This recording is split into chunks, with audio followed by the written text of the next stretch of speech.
So when can the VA take away my service-connected disability?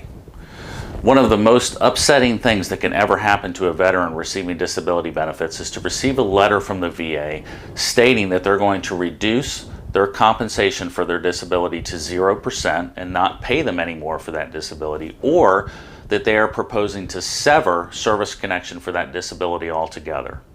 So first of all, I want to say first that the VA has a duty to judiciously grant compensation for service-connected disabilities and to also investigate and reduce potential fraud in the system. There is disability fraud.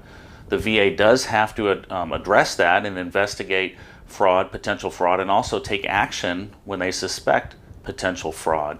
They do have a quality assurance office and a whole quality assurance program that actually reviews prior decisions to make sure that there is not suspicion of fraud and to make sure that the correct decisions were made. So let's talk about the two different types of reducing a disability to 0% and severing service connection for a disability. I have an example about a veteran who had their disability reduced to 0%. He was a veteran who served in the Gulf War. He had a traumatic brain injury, suffered terrible migraines as a result. He was service-connected for migraines at 50%.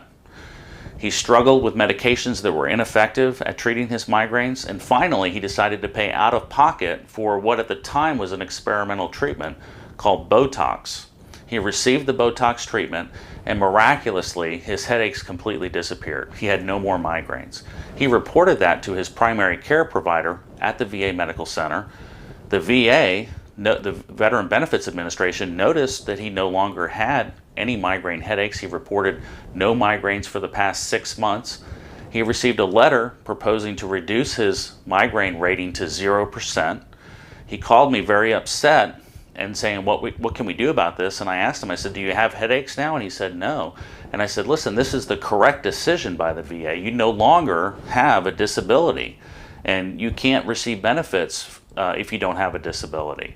So although he was very upset, this was the correct decision by the VA, and this is an indication that they do review ratings and they do review compensation, and they do sometimes send veterans letters correctly taking action to reduce money that they're paying for compensation that is inappropriate.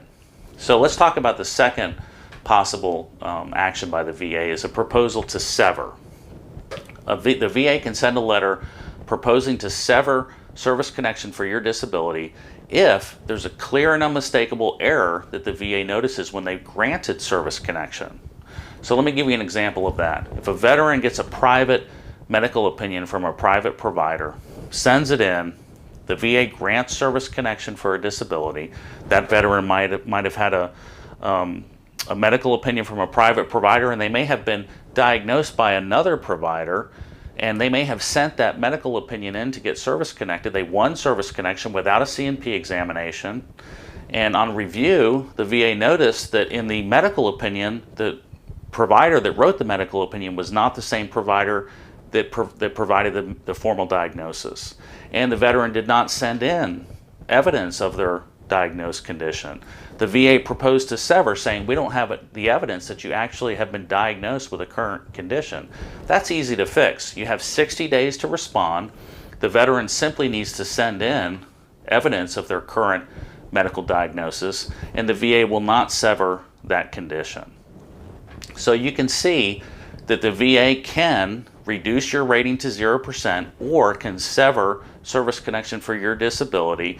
You have 60 days to respond, and if you can provide valid evidence that you should be service connected or you have a disability or you still have a compensable disability based on your symptoms, you can prevent these actions from happening, but you have to provide the medical evidence to the VA to prevent these actions from the VA. So if you don't respond in 60 days, it will become final. You can also request a hearing within 60 days. If you request a hearing, sometimes the VA takes a long time to do that hearing. If at the hearing you don't provide evidence to refute what the VA is trying to do, they can actually take that money back. They can go back to the date that they propose to reduce your disability to zero or sever your disability, and they can make you pay that money back. So if you request a hearing, be aware that if you don't have strong evidence to prevent that action, you will have to eventually pay that money back if it takes a long time to go to the hearing. So that's proposal to sever, proposal to reduce to 0%. The VA can take your compensation away when it's appropriate. They have a duty to do so. So I hope this video was helpful. Thank you. The information contained in this video is informational and not professional advice. Rely on it at your own risk and see a qualified medical or other professional to discuss individual circumstances in all cases.